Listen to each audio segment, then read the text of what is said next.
Ayan, welcome pong muli sa vlog ng inyong lingkod. At nandito po tayo ngayon sa aming bahay kubo mula sa aming gulayan sa paaralan ng Post Elementary School. Ayan, welcome po kayo dito. At ito, yan, nagluluto tayo. Fresh from the garden, hindi po. Ayan po. So, gagawin po natin episode number 1. Ayan, paano natin ihanda yung ating kokopit para sa mga hydroponics. Ayan. So, nagpapakulo po tayo ngayon ng tubig at ayan po, makikita nyo ko kumukulo na. Kaya, pwede na po natin siyang kunin at ilagay. Ayan, dito sa ating kokopit. Ayan, so yung kokopit po natin dapat buhaghag at pinong-pino. Ayan. So, ganito po yung paraan natin para masiguro na walang mga microbes or fungus, fungi dito sa loob sa mga kokopit na to para siguradong tutubo yung ating mga lettuce o anumang mga seedlings na or mga seeds na itatanim natin. So mag-hydroponics na po tayo. So ganito po yung paraan na paano natin i-sterilize ayan yung mga kokopit. So let's go. Kukunin ko na, medyo mainit yon kaya dyan lang po kayo, panoorin nyo po ako hanggang sa dulo. Sana po ay meron kayong may tutunan po kayo sa inyong lingkod. Ayan, lagay lang po natin yung ating camera dyan para hindi bumagsak at huwag kang babagsak. Nako, magagalit si boss eh. Ayan. Ayan, so kukunin ko na po yung mainit na tubig at ilalagay na po natin dito. Ayan. So, i-sterilize po natin siya para siguradong mamatay yung mga mikrobyo dito sa kokopit na yan. Kukunin natin. Ingat lang po tayo dahil talagang mainit. So, yan. Ingat tayo dahil baka tayo ay mabandian. Yan. Ilalagay na po natin. Ilalagay ko na. Ayan. So, mainit talaga. Yung evaporation, yung usok. Ilalagay na po natin. Dapat may ilagay natin lahat. Gamitan natin ito para ayan, medyo mainit. Ayan, makikita nyo naman po kaano kulong-kulo yung tubig. Ayan. Ayan na po. Ayan, so ganun lang po tayo mag-sterilize ng ating soil media. Yung ating gagamitin sa pagpupunla. Yung pinakita ko na rin po dati. So, ngayon naman po ay sa ating mga kokopit or hydroponics natin. O, ayan po. So, kumukulong tubig po, haluin natin para sigurado. Ayan. Sigurado, patayin muna natin yung apoy. Bawasan natin para hindi. Siguradong, ayan.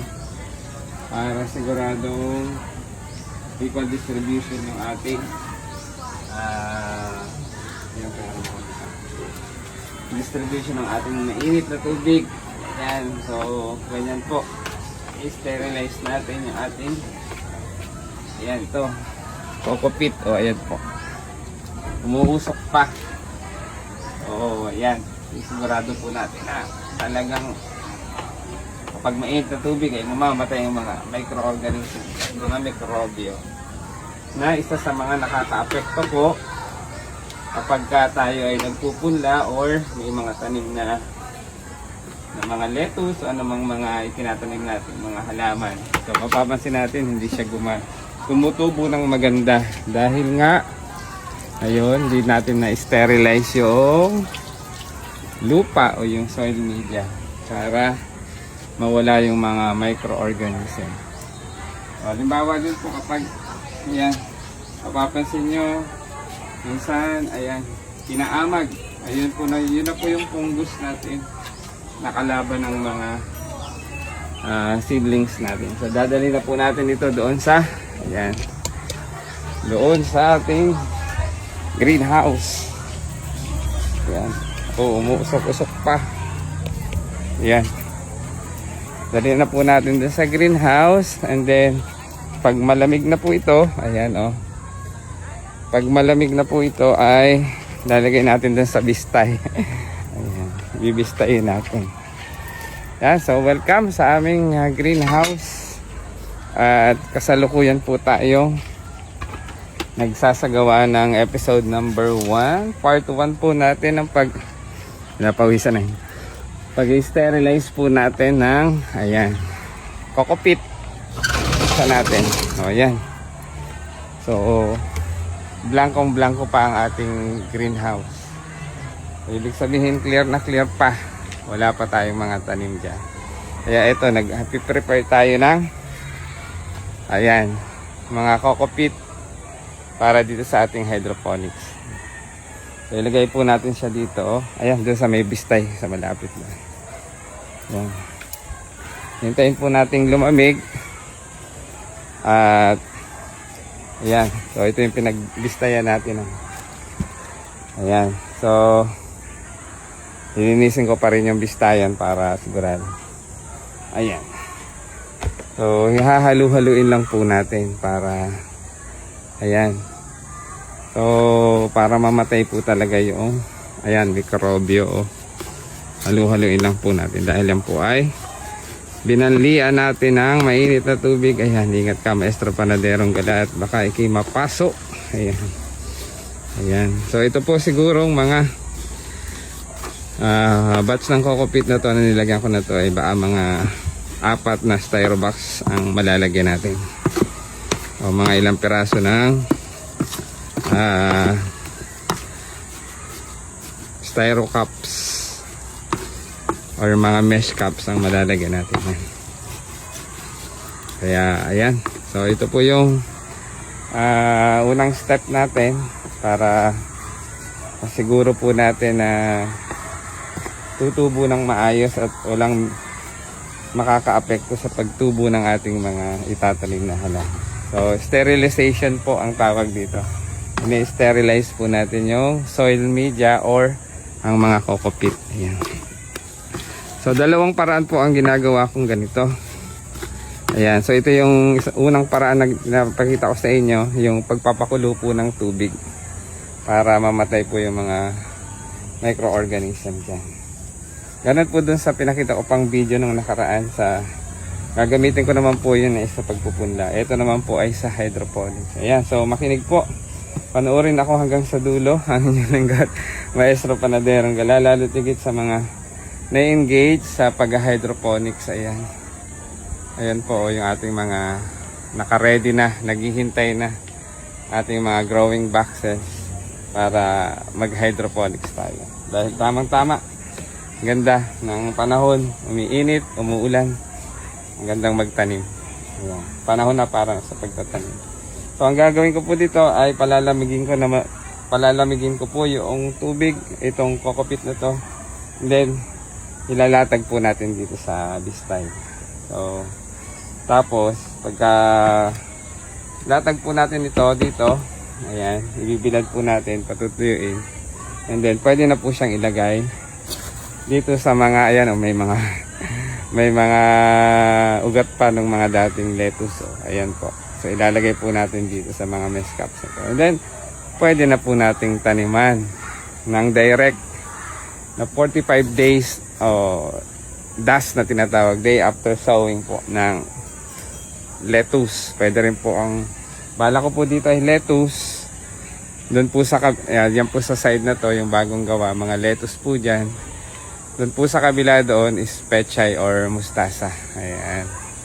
So thank you for watching. Sana po ay meron na naman kayong natutunan sa pagpapakitang gilas ng inyong lingkod, ang maestro panaderong gala. So ginagawa ko po ito tuwing umaga kapag hindi pa po tayo time para sa pagkaklase natin.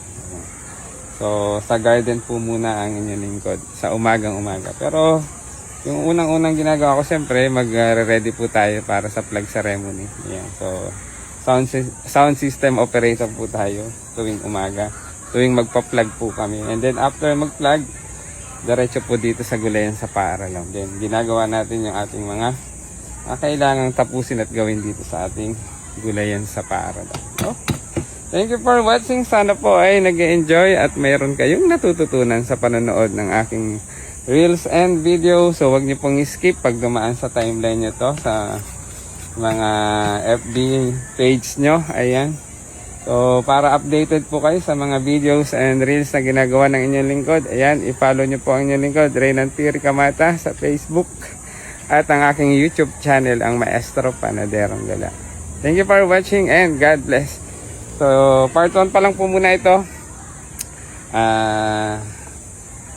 Yung part 2 ay yung pag-harvest na po natin. So, ang gagawin ko po sa pagkatapos nitong lumamig hanggat ayan, mainit pa siya, hintayin po natin lumamig. Ilalagay ko po dito sa bistay na yan. Yan, para ma-drain po yung tubig. Tapos, ayan, tatanggalin ko po ito. Ginamit ko po dito sa mga soil media ng, ayan. Lagay natin dito para makagawa tayo. Mabigat eh. Soil media ng pagpupunla. Ayan, ginamit ko po dun sa pagpupunla yung last time. Ayan. Lagay natin dito para tumayo at makita ang inyong lingkod. Ayan. Ayan, kaway-kaway. Thank you for watching sa mga nanonood. Ayan. Huwag niyong i-skip. Ayan. Stop muna kayo. Panoorin niyo po ako hanggang sa dulo. Ayan. Para ayan. Kahit papaano po ay meron kayong matutunan na kaunting kaalaman. Kaunting kaalaman. Sa inyong lingkod, ang Maestro Panadero. Lagay natin ito, sayang. Ito yung na-sterilize natin. Lupa.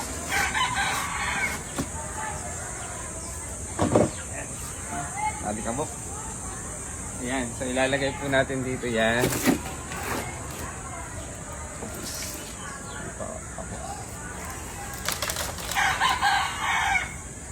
Ayan, para ma-sterilize, ma-drain po natin yung tubig doon sa, ayan, dito. So, mainit pa po. Ayan, mainit pa. So, hintayin po natin siyang lumamig, tapos ilalagay po natin. Ayan. So, maraming salamat po sa panonood. Sana po ay nag-enjoy. At sana po ay panoorin niyo po ako hanggang sa dulo. Ayan. Shoutout nga pala sa ating mga stakeholders mula sa NUPA program ng Calabarzon, DA Calabarzon. Ayan, shout out Mama Shell and Sir JP.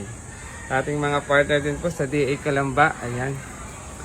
Sa mga technicians, ang agriculturist, ayan, kay Ma'am Garrett, kay Ma'am Julie, kay Ma'am AC, kay Ma'am Lani, kay Sir Leo, ayan. At sa lahat po ng mga kawani ng Department of Agriculture na syempre sa kanilang head, kay Ma'am Ruby, ayan, shout out po sa inyo. At sa lahat po ng mga technicians, mga representatives po ng DA Calamba. Ayan, shout out po sa inyo at thank you po sa mga assistance at mga intervention na ipinagkakalob. Siyempre sa aming buong paaralan ng post-elementary school, sa ating mga kasamahang guro, ayan, shout out sa inyo. At lalo tigit sa ating masipag at supportive nating principal, kay Ma'am Maria Lourdes A. Montiel. Ayan, salamat po Ma'am.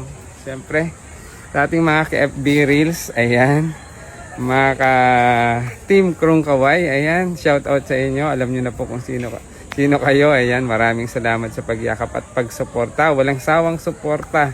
Shout out kay parang Farmers Vlog, ayan. So, damihan mo ang huli ng katangani.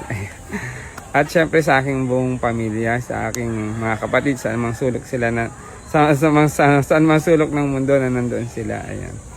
Ingat kayo palagi at ayan, lagi magpasalamat sa mga blessings na pinagkakaloob ng Panginoon. Ayan, sa aking mga magulang, kay nanay at kay ama, ayan, shout out sa inyo dyan. Ingat kayo dyan, nanay, ama. Ayan, so huwag masyadong magpapagod. At syempre, ayan, sa ating mga kababayan dyan sa Barangay Biga, shout out sa inyo. Ayan. Thank you for watching sa mga videos at reels na ina-upload ng inyong lingkod. Ayan, gayon din po sa ating lalo higit sa aking may bahay, ayan, kay Ma'am Elaine, ingat ka palagi. Ingat ka sa paglalakad, ayan, magpayong ka, ayan, mainit.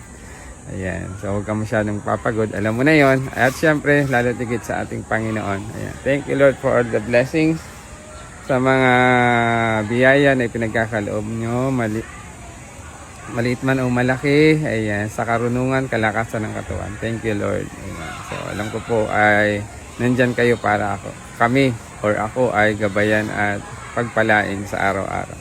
At higit sa lahat po, ayan, sa ating lahat, maraming salamat po sa panonood. At sana po ay meron kayong natutunan sa ipinapakita at ginagawa ng inyo. So panoorin niyo lang po ako hanggang sa dulo para meron kayong mga kaalaman at